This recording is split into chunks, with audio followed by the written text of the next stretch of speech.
Tonight on the Daily Wrap, controversy abounds as the president takes to a podcast to utter a word no president in modern times has dare said before in public.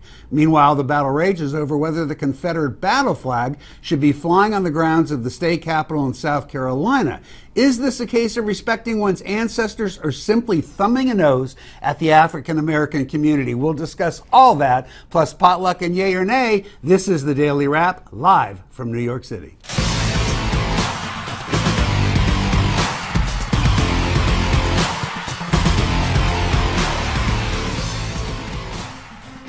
Welcome to the show tonight. I am joined by tonight's co-host, Heather Hansen. So nice to be here, sitting in your seat. All moved up a chair. Feeling a little Rick Unger-ish? You feeling a little? You're channeling a little Rick Unger? That could be interesting. Joe Concha, of course, is taking a night off, well deserved. Also joining us at the table is Noel Nikpour, Republican strategist, political consultant, and author of Branding America. Welcome, Noel. Thanks. Nice to have you. And of course, returning for his fifth appearance, our one-time champion, a Forbes.com contributor, a fellow Forbes.com contributor, Bill Tucker is back in the chair tonight. So welcome to all of you. All right, let's get right to the Daily Download.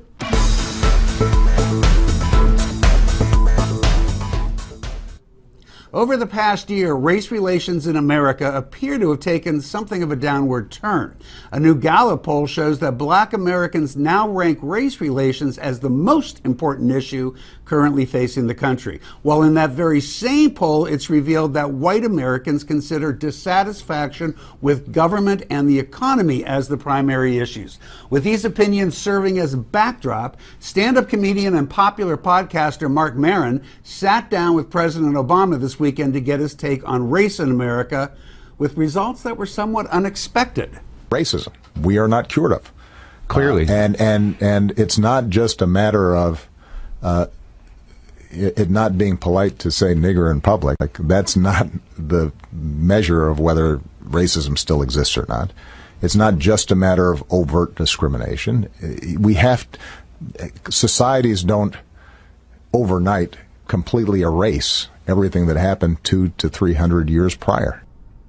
So, guys, you got to start with the top line question. Was the president out of line, Heather, in the comment that he made? I just think he was divisive. I think that given what happened last week, given what we saw in the church yesterday, as far as the way that that community handled themselves, there are so many other ways that he could have handled it rather than getting to Was the use of that divisiveness in word. his choice of using that word, or are you saying in general he was divisive? I think in general, but especially in the choice of using that word. I think as soon as he used that word, that became the story. We're talking about that instead of talking about the way that everybody came together in Charleston over the weekend, the fact that there was a march across the bridge, the fact that that community all forgave and talked about coming together as opposed to riots. Instead, we're talking about the use of that word, and I just don't think it was necessary. I don't think it pushed the ball forward at all with regard to race relations. Well, if you put that word into the context of what the president was saying, it somehow seems, at least to me, less offensive than he obviously didn't call somebody that name.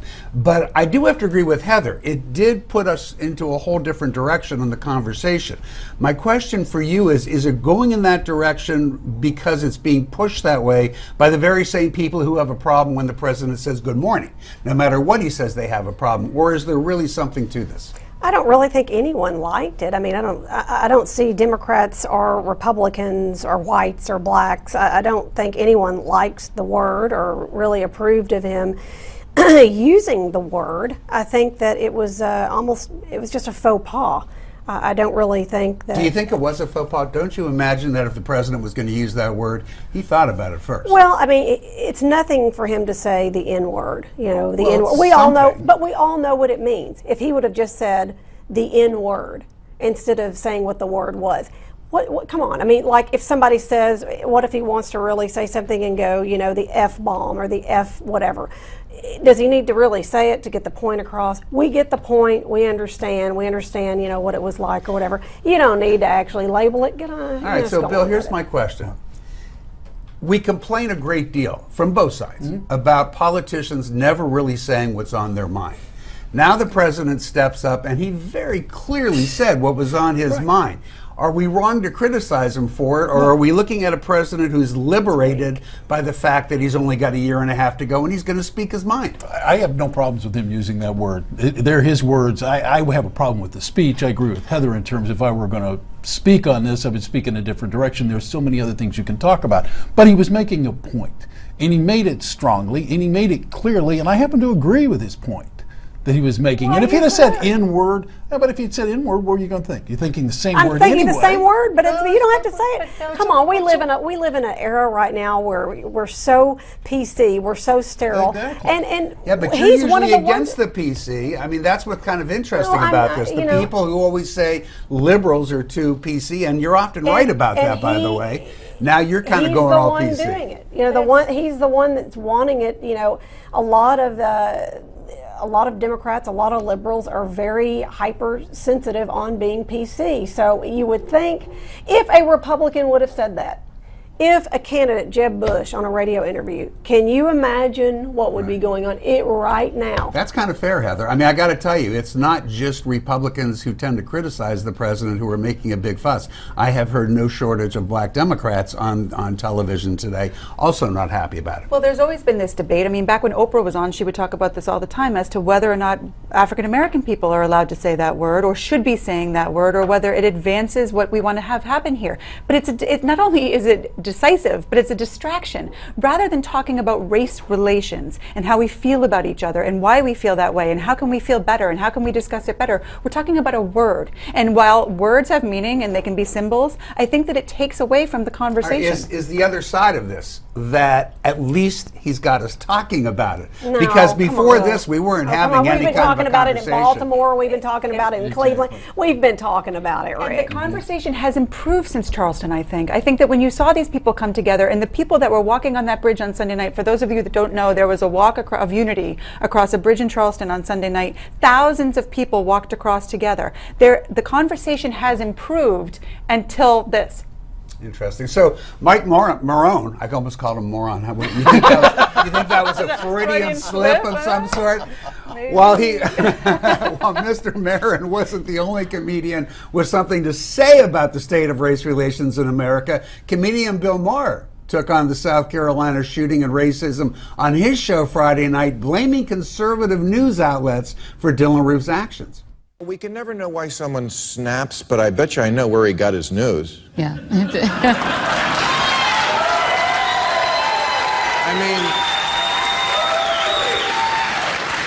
I looked at, because we're coming on the show, I looked at your website the last week. It was a lot of stories about black people. A lot of stories. Same with Matt Drudge. I mean, I think they present a really twisted view. I'm not surprised this guy thought they're taking over the country. Obviously, he's a warped mind. That goes into it. But I don't think it was video games. And I do think the media is responsible to a degree. Well, I think...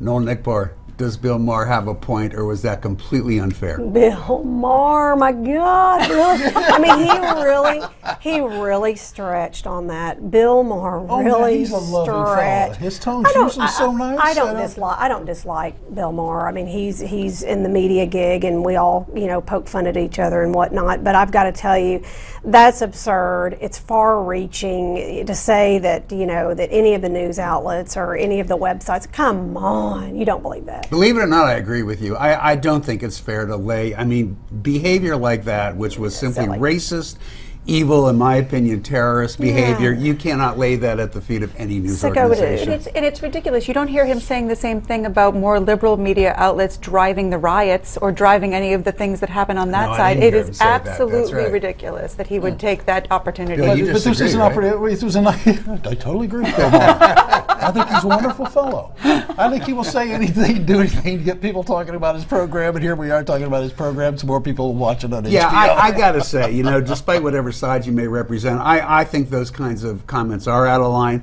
I disagreed with Hillary when she tried to lay it at the feet of Donald Trump in his speech. No, I seriously doubt that guy even heard Donald Trump's speech. So it doesn't seem fair to really do that. I think it would be better off if we looked at real causes instead of the ones we're trying to use for political benefit or whatnot. Agree? Right, We all totally. agreed on something. It's How about that? fabulous. Well, on that, coming up next, the Confederate flag is becoming a somewhat divisive issue for some GOP hopefuls. We'll tell you what and who wants it taken down, who doesn't want it taken down, and who just really doesn't want to talk about it. Keep it right here on Newsmax TV. Much more to come.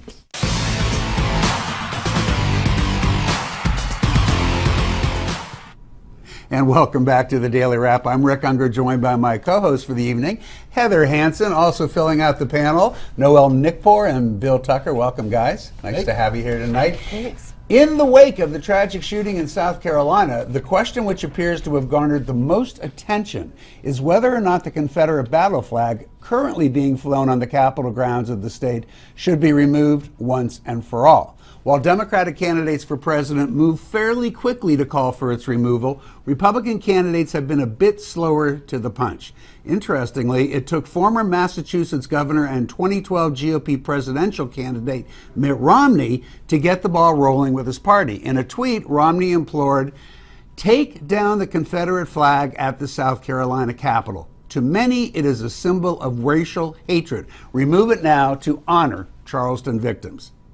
Well, today, South Carolina Governor Nikki Haley, backed up by a large group of both Republican and Democratic elected officials, including U.S. Senators Tim Scott and Lindsey Graham, along with Democratic House Assistant Minority Leader James Clyburn, answered that call.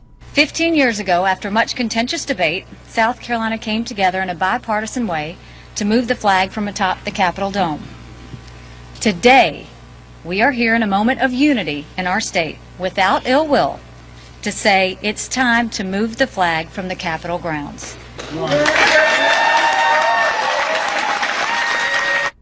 While Governor Haley may have finally seen the light on this, other members of the GOP remained somewhat hesitant to pick a side as visions of that all-important South Carolina primary dances in their heads. I don't know that issue. It's an issue that South Carolina needs to deal with, and again, I don't know all the complexities of how that was decided. The people of South Carolina reached an agreement of what should be done down there, and I'm sure they're going to have a lot more discussions. Those are decisions best made at the state level. That's a decision for the people of South Carolina. Now is the time to grieve and mourn for those who have been lost. The entire country is now standing shoulder to shoulder with the minority community, the African American community in South Carolina, and God bless them.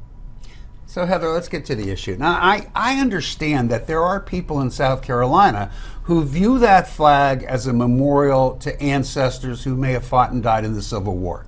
But aren't we at a point where this has become a no-brainer? Absolutely. And listen, if you want to say it's up to the state, that's fine, as long as you don't put a period there and instead say, and I think they should take it down. Because I think that it's pretty darn clear that that's what has to happen. I think that the visual of having that flag fly when the American flags were at half-staff was one that most of the American population could not stand by. And fortunately, the people there in South Carolina once again have shown us how to do the right thing and have made the right decision. I have to say that the example that they have shown throughout these tragedies has been an amazing one. Nora, what's your take on this? Oh my gosh, it's everybody's take. Nobody thinks that that flag should stay and be a symbol of the state. How embarrassing! It should have come down. It should have come down long ago. It is a historical artifact. It needs to be in a museum. It needs to be, you know, where historical things. It needs to be at the National Library of Congress. It needs to be somewhere where it's not a symbol of what the state represents. So, Bill, you know what I find curious about this is it took this horrible, horrible thing to happen to take the direction of having this conversation, right? I mean, I suppose what happens here is everybody looks for something good to come out of a terrible situation. There's not going to be any movement on guns. We all know that, whether you think there should be or shouldn't be. Is that what's happening here? Why wasn't this conversation going on 2 weeks before the tragedy? There's a lot of things good coming out of this. None of it has to do with the flag. That flag's silly, it's stupid, and I say that as a guy who's born in Mississippi and had relatives fight on the Confederate side, okay? So that flag's stupid. What they do with it is South Carolina's business. They've made their decision. I'm glad they made the decision they made. But it's a distraction because we're talking about a stupid flag. We are not talking about race relations in this country. We're not talking about the Unity Walk. We're not talking about the action that moved me to tears over the weekend when those church members came together and said, enough of this. We've had enough hate. We've seen what hate does. That's the conversation we should be having. That's a silly Well, do you think flag. It's interesting. I always feel the need to point out things that make it a fair conversation. Do you know that when Bill Clinton ran for president, that there were at least two campaign pins, because I own them both, that are Confederate flags with his picture and Gore's picture. On one of them, they're dressed in gray. Yeah, I did know that, but I think that as times change, people change, and this is something that we are hopefully moving past. And I think that the fact that people have come together in a bipartisan way, I don't think that that would have happened but for this. But not everybody's come together. Let's focus for a second on former Arkansas Governor Mike Huckabee, who has said that the Confederate flag is not an issue for 2016. But with the current problems surrounding race and the number of prominent Republicans supporting its removal from the state grounds, is Huckabee just flat out wrong? I think that what happens with the Republicans is they don't know what to do with these social issues, and the big Unless issues. they're very clear. In other words, Huckabee has no problem telling you what he thinks about gay marriage and how we should ignore the Supreme Court if they rule the wrong way, in his opinion. But suddenly on this one, it's not an issue. Yeah, I think that it's a cop-out to say that symbols are important. We see that with the Mohammed issue that we've seen across the country and across the world. Symbols are very important to people, and this has been a symbol of a lot of nastiness in our country, and it's time for it to go away. And if Huckabee can't see that, he's going to have a disadvantage in the general election for sure. Bill? I'm ill-equipped. You're speechless. No, I am. I'm ill-equipped to You're talk about Mike speechless. Huckabee. I know him. I've met him several times. I've spoken with him, and I've got relatives who lobbied him when he was governor in Arkansas. And I don't align myself with anything Mike Huckabee has to say. And to one degree, he's right. Well, but the real issue is the race. I'll tell you what, I'm going to give you a chance to talk about this some more, because we're going to deal with this a little bit later. But coming up next, some underdogs are gaining momentum in the Republican race to the White House. We'll tell you who, but only if you stay tuned.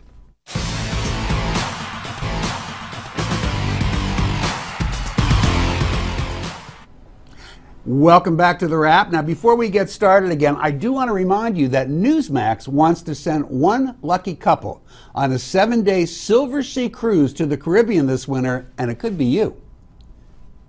Obviously, a luxury cruise on the Silver Wind is the trip of a lifetime, but to win, you'll need to enter our sweepstakes, which you can do by visiting newsmax.com/sweepstakes. Again, to enter, it's newsmax.com/sweepstakes. All right, guys, now that I send people to Newsweek instead of Newsmax to win a cruise, let them pay for it, right? Let them pay for it. We'll pay for it. Okay, so guys, as the 2016 election is getting closer and closer and yet still miles away, we can expect to see about 500 or more new polls that will take place between now and Election Day next year. And as luck would have it, today we have yet a new one addressing the ever-expanding Republican field of candidates. Go figure. What's more, the latest NBC Wall Street poll says that there's some new news that's going to make Jeb Bush feel pretty darn good, I think. Take a look at this. Governor Bush now crushing the field at 22%, leading Scott Walker by a full 5 points. Interesting what a well-staged presidential announcement could do for a candidate. Pulling up third place is Florida Senator Marco Rubio with 14% and Dr. Ben Carson hanging it there in fourth with 11%. The rest of the field behind by double digits. Some notable names, though. New Jersey Governor Chris Christie, only 4%. Carly Fiorina, 2%. And, of course, the Donald is all the way down at the bottom with just 1%. Should we even be talking about this, guys? Is it too early, or are we really seeing some movement here that makes a difference? What do you think? Jeb Bush suddenly at the top. Well, I think that you're going to see these fluctuations. And first of all, there was an article today about how poor polling is right now, the fact that it isn't really indicative of anything. Jeb Bush, I think a lot of his has to do with not only his announcement, but the Jimmy Fallon appearance. I think that he did such a great job at Jimmy Fallon. I think that he was himself. So you think slow jamming the news good for a few points in the polls? Yeah, I do. I think that anything that can make people actually know who these people are, and not just, especially with him, not just another Bush, is going to be helpful to him. Anything that makes him more personal is going to be a help. Noel, you know, there are some candidates that kind of got off to a great start, people like Rand Paul. And suddenly they don't seem to be getting the attention they once were. What happened? I'll tell you what happened with Rand Paul, in my opinion. It was the ISIS and all the beefed up conversations with what was going on in the Middle East and foreign policy, and wow, that is the worst, that's the worst subject for Rand Paul to try to attack, because a lot of people associate him with his father and they think he's an isolationist, and he has said some bizarro things in the past. Do you think it's over? You think Paul's opportunity is passed him by? Today, yes, but in 30 days, maybe not. That's why I said, when you look at that poll, don't pay any attention to this. We can talk about it today. Sunday it'll change. The next week it'll change. This thing is just it's what keeps pundits in business. This will keep changing and changing and changing, and who's at the top today may be on the bottom tomorrow. So, Bill, do you think, well, actually, I'll tell you, let me ask you this, because I'm very curious about it. I've said it on the show before. I think the best campaign I've seen run this entire political season so far was by Carly Fiorina. I think she's done a great job, and yet nothing. 2 points. I defer to Nicole on this. Or Noel. I caught the Rick disease. See, I caught the Rick disease. Noel, I refer. It's way catchy. too early. It's catchy. And by Sunday, this poll could change yet again. This is why normal American people find this stuff really boring. They don't pay attention to this well, stuff. we're going to bore them some more, because there was another part to this poll that I think bears some discussion. When asked the question, which GOP candidate could you see yourself supporting? You go down this list and you see it's very clear. People like Trump, Graham, Pataki, Paul, Santorum. These guys have major work to do because their negatives are just pretty close to out of control. What happened to Senator Rand? We talked about that earlier, but I think Noel might be right. It might be the foreign policy thing, but he had been a really important player, and you don't even hear his name anymore. He's not even in the news anymore. He's not, unless it's in a negative context. You don't hear anything about him. Who are you hearing in the news? The ones that you there's so many running in the Republican field. The ones that they are getting a little blips. You're hearing about Bush all the time. You're hearing about Rubio. You're hearing about Walker. As soon as you don't hear about him anymore, you kind of forget about him, and therefore you're looking at the list. You're like, oh yeah, I forgot he was running. Yeah. So during the break, we found out that Trump has actually filed his papers, and I guess Karl Rove's going to have to respond to that, because he was the one, I think just yesterday, was saying don't take Trump seriously until he files the papers. Right. Well, apparently he did. Will that have an impact? Do you think that a lot of people out there just refuse to take him seriously, and now maybe they will? No. I don't think anybody will take him any more seriously than they already were. It's not going to happen. I just think that, and I think that the more that he speaks, the less seriously people are taking him. You know, he will hit some good points in some of his speeches. He will hit some good points in some of the things he discusses, and then he says something crazy, and everything that he does gets taken away. I mean, the whole thing's crazy, but we'll see. So coming up next, another apology from yet another television host. We'll tell you who did what this time, but only if you stay tuned and don't touch your dial. Stay here right here at Newsmax TV.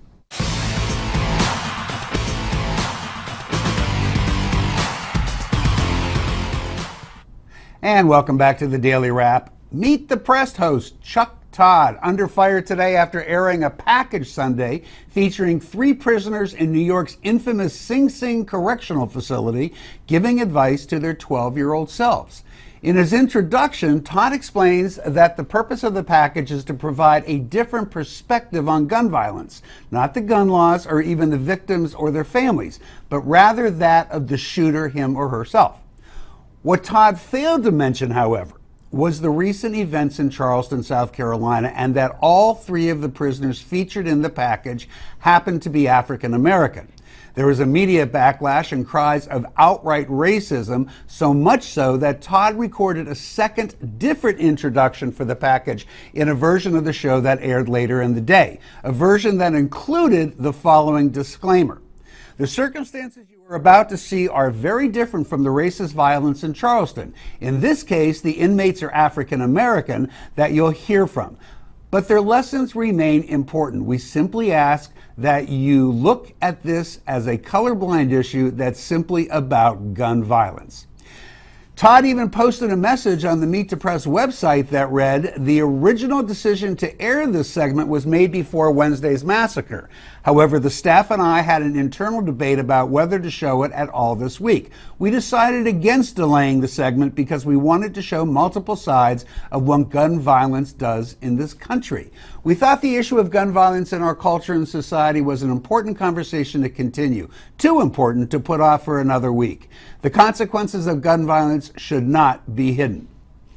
While it is true that the criminal perspective is often overlooked, the question must be asked whether this is a case of racism or just political correctness gone awry yet again, or that Chuck Todd simply needs a new and better staff. Heather Hansen. It is political correctness gone awry. Weapons arrests happen 5 times more often with blacks than they do with whites. So you're supportive of having run the piece? I think the piece was fine, and I think the fact that they had to apologize and then apologize again, I mean, these are conversations that we have to have and not be afraid to have. The truth is that weapons arrest rates are 5 times greater for black than whites. That is a fact. That is a statistical fact. Well, maybe 5 times greater, but you would think that if you're going to go up to Sing Sing, you could probably find you could probably find a white murderer too and bring them into the documentary. And that may well be the case, but perhaps the white murderer didn't want to talk about it, and we're talking simply about weapons arrests. It probably was more than just one. Right, I understand, but I don't think that they went up there looking for a certain race. They went up there looking for weapons arrestees. No. I think that I would have delayed the package. I think with the massacre, I think the piece had merit, and I think it was a piece that they wanted to show. It was creative.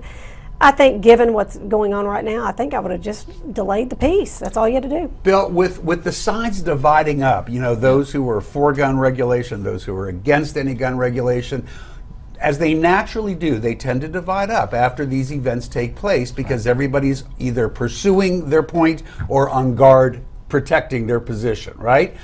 Did it make sense to run a gun piece knowing that that's the frame of mind of the audience? No. I mean, in my mind, no, I would have delayed the piece. And I'm coming from the perspective of somebody who doesn't believe in any gun control, and I think that this discussion takes us off point with what happened down in South Carolina. The thing that amuses me about this, and it really does genuinely kind of make me laugh, is that there was a brain-dead editor over there somewhere who didn't think to say, because this is TV, they're obsessed with pictures. They would have thought, they would have said, guys, wasn't there at least one white guy? Wasn't there somebody? Could we get this like a little more varied up here in terms of what we're presenting in terms of prisoners? That's the part, having worked in television my entire career, that I find the most amusing. Okay, so I would absolutely agree with you. I suspect you two might also. But let me ask this question. Heather might not agree, and we'll give you a chance to say why. But let's ask this question first.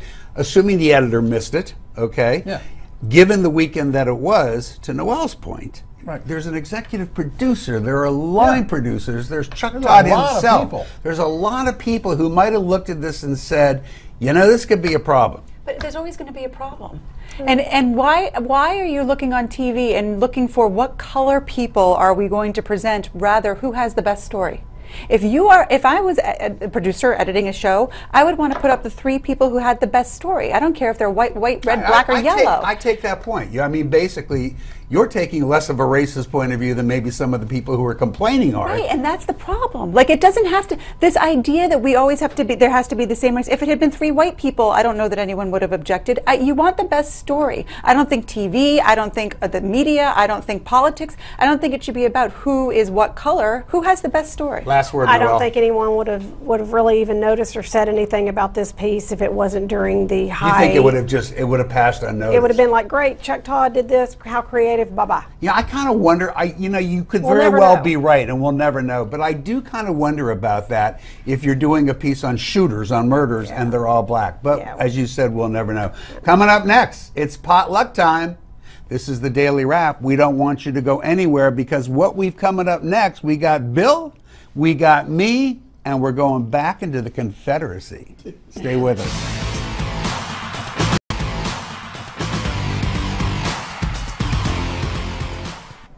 And welcome back to the Daily Wrap. Before we get going, we wanted to hear your thoughts on the issues we're talking about tonight and every night. To do that, go to newsmaxtv.com/comments and you can let us know exactly what's on your mind. All right, guys, it's potluck time. This is the part of the show where we go around the table and share our favorite stories of the day. Bill Tucker, you're first up. What'd you cook up for tonight? Well, it's interesting. We were talking about Rand Paul a little earlier and the fact that he's lost a lot of traction. But Rand Paul is doing something which may make him current again, at least in political discussions, and that he has proposed something called a fair and flat tax. Now, I'm not an economist. I did not sit down and economically analyze it. Very simply, it's a flat tax on the individual side, 14.5%, period, On the business side, it's basically a VAT tax, meaning a value-added tax. So that he contends, and Steve Moore, who wrote this with him, contend that this would result in more net revenue at the end of the day than what we get now. But I got to tell you, as much as I want to hear this talked about, as much as I am in favor of a flat tax, we all know that this will probably go nowhere unless the American people get really behind this. Because, Rick, there's way too many political interests in Washington, D.C. that are too tied into and too anchored to the need for a complex tax program. And that raises my one question. Look, you know, you and I both work over at Forbes, so we work for the godfather of the flat tax, Steve Forbes. And Steve and I have had this conversation many times. I could absolutely buy into a flat tax. I have one big problem. Well, first, you have to make allowances for the bottom of the economic rung, and even Steve agrees with that. Well, what's interesting in this is that a family of four earning $50,000 under his plan would pay no taxes. That's right, at but all. that's not the. But you're absolutely right. It's just not the bottom of the rung I'm talking about. Here's my big problem, and you put your finger on it. You got to guarantee me that as you wipe out the 75,000 pages of the tax code and replace it with a flat tax and that postcard we're going to get to file, that it's only a matter of a couple of years until we've got 75,000 new pages as special interests come along and make changes to the flat tax. If you don't do that, Noelle, what was the point? You're absolutely right. I am as well a huge proponent of the flat tax. I think it is fair all the way around. Everybody's crying for, you know, fairness, fairness, fairness. That is fair. It is what it is. It's no holds bar. I think it's fantastic. And anything that Stephen Moore is behind, anything that he helps draft, I'm a fan of. That guy knows what he's talking about. I probably wouldn't say the same. Well, I mean, he used to work for he used to work when the Club for Growth was founded, and I think that he's a genius. Heather, you got something to add? I'm for it. I think it simplifies things, and I think that's the major problem that most Americans have is it's just so complicated. So that's just it. We can all get behind it, looks like, but they've got to find a way to guarantee that we don't get back into the same fix with special interests. And the tax code, by the way, without exaggeration, is 30,000 pages. No, it is. Yeah, I know. It's insane. All right, my turn to go. The question I want to pose, since I have so many Republicans sitting here with me today, is why can't the party get in step with the times? Just 2 years ago, a white paper was commissioned by the chairman of the Republican National Committee trying to do an intelligent analysis of what went wrong in the 2012 election. What came out of that white paper was the importance of the Republican Party reaching out to minorities, all minorities, women, minorities, Hispanics, African Americans. This was the key to future success. So we see a Republican candidate named Donald Trump come along and basically call Latinos every name in the book as if he was going out of his way to tell them that the Republican Party couldn't care less about them. So you said that. Now we get ourselves into this conversation about the Confederate flag, and you know what most of the candidates for Republican turned out to be? Let me show you.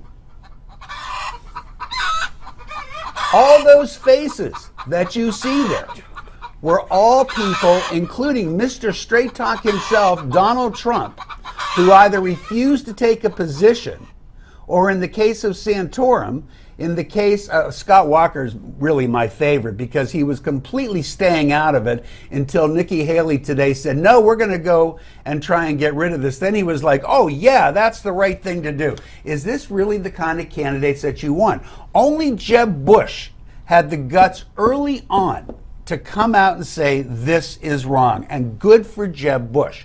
Actually, there were a few others. Again, my current favorite GOP candidate, tell me her name. I just Carly Fiorina. Thank you, Carly Fiorina. She's really a favorite. So, well, it's a Republican. It's his favorite as it gets. Nicole. Let's not get carried away. But she did. I mean, she may have said it's up to them to work it out, but she said, but if it were up to me, it's got to go. It's divisive. It's offensive. It's wrong. There were a couple of Republican candidates who stood up like tough people. The rest of them were total wusses. Guys, quickly. Noah, you're a big Republican strategist. What the heck is wrong with your party in 10 seconds? I think that we had, as far as race relations, I think back in the last elections, I think we had an epic fail on outreach. And what are you doing to make it better? Look at these things. Rick, I can tell you that, but I can't answer that in 10 seconds. Okay, well, we'll do it again at some time. Okay, coming up next, time for our fun time of the day, yay or nay. This is the Daily Wrap. Don't go anywhere.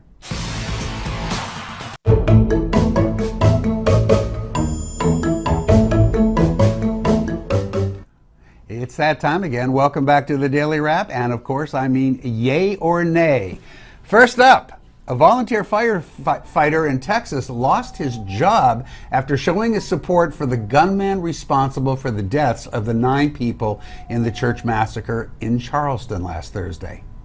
Curtis Cook commented on a local newspaper's Facebook page that he, meaning Dylann Roof, needs to be praised for the good deed he has done. Should this guy get more of a punishment than simply getting fired from his volunteer firefighting position, Heather Hansen? Yay or nay? No. I mean, what more could there be? We have the First Amendment. You know, I think it's completely appropriate that he be fired. I feel like he must have had some sort of mental event to say such a thing. But I don't think there's anything else you can do to him. Noelle. His name should be Kook and not Cook. Yeah. He's a nut. Well put, well put. And Bill, I know that you disagree, right? Is that safe to say? Thank you so much. Thank you so much. No, we know his name. We've seen his picture, and he didn't have a mental event. That's a racist, and that's who he is. Yeah, you know what? I wish we could do more to him for being who he is, but we can't. You're right. He has the right to say what he wants. That's life as we know it. So now they say a picture's worth 1,000 words, and in the Associated Press's case, maybe more. Take a look at a photo of 2016 hopeful Ted Cruz, which surfaced Saturday, that looks as though a gun is pointed at his head. There it is. Associated Press says 14 photos were taken of the Texas senator, and in 5 of them, there was a gun behind his head. But the AP denies that this particular photo was intended to look the way it clearly looks.